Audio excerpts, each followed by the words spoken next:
ओम श्री परमात्मने नमः। अथ एकादशोऽध्यायः। श्लोक क्रमांक 32।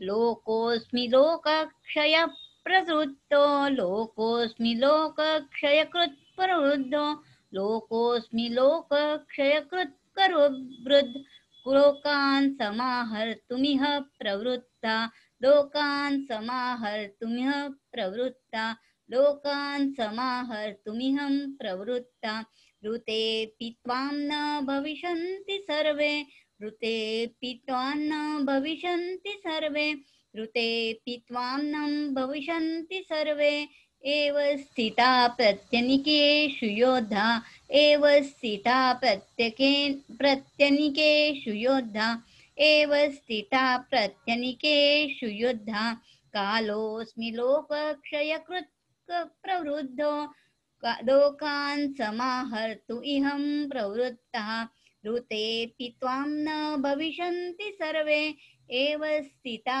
प्रत्यनिकेषु योद्धा लोकोऽस्मि लोकक्षयकृत् करो वृद्ध लोकान् समाहर्तु इहं प्रवृत्तः ऋतेऽपि त्वां न भविष्यन्ति सर्वे एव स्थिता प्रत्यनिकेषु योद्धा लोकोऽस्मि लोकक्षयकृत् प्रवृद्धो लोकान् समाहर्तु इहं प्रवृत्ता ऋतेऽपि त्वां न भविष्यन्ति सर्वे एव स्थिता प्रत्यनिकेषु योद्धा। भगवान म्हणतात, मी यावेळी दोन्ही सैन्यांचा संहार करण्यासाठी आलोय. पूर्वी तू म्हटले होतेस की मी युद्ध करणार नाही. तुझ्या युद्ध करण्या न करण्याने काहीही फरक पडणार नाही, कारण मी सर्वांचा संहार करण्यासाठी प्रवृत्त झालोय. ही गोष्ट तू विराट रूपात पाहतोयस. दोन्ही सैन्य माझ्या मुखात प्रविष्ट झाले आहे. आता तू काय केले पाहिजेस? 33वा श्लोक घेऊया.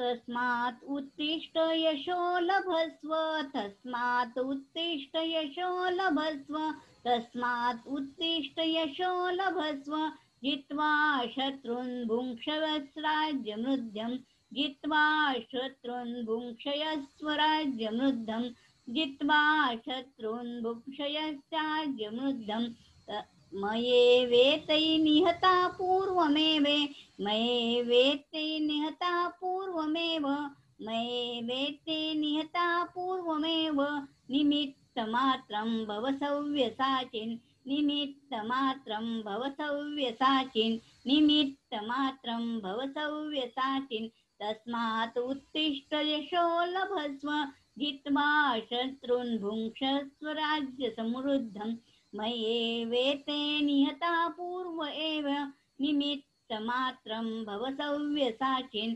तस्मात् उत्तिष्ठ यशो लभस्व जित्वा शत्रून् भुङ्क्षस्व राज्यसमृद्धं मयेवैते निहता पूर्व एव निमित्तमात्रं भव सव्यसाचिन्. येथे काळरूपाने सर्वांचा संहार करणे ही भगवंताची लीला आहे. ही लीला दाखवून भगवंत अर्जुनाला सांगू इच्छितात की जर तू युद्ध केले नाहीस तरीही तुझ्या प्रतिपक्षातील योद्ध्यांचा विनाश होणार आहे. निमित्त मात्र भवसव्यसाचिन.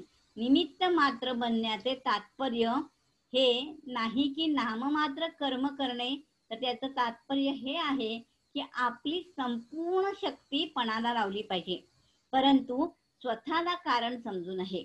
आपल्या प्रयत्नात उणीव नको व अभिमानही नको.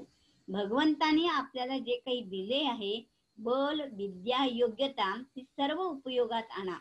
भगवंतानी त्याच्याकडून आपल्यावर कृपा करण्यात काहीही उणीव ठेवलेली नाही.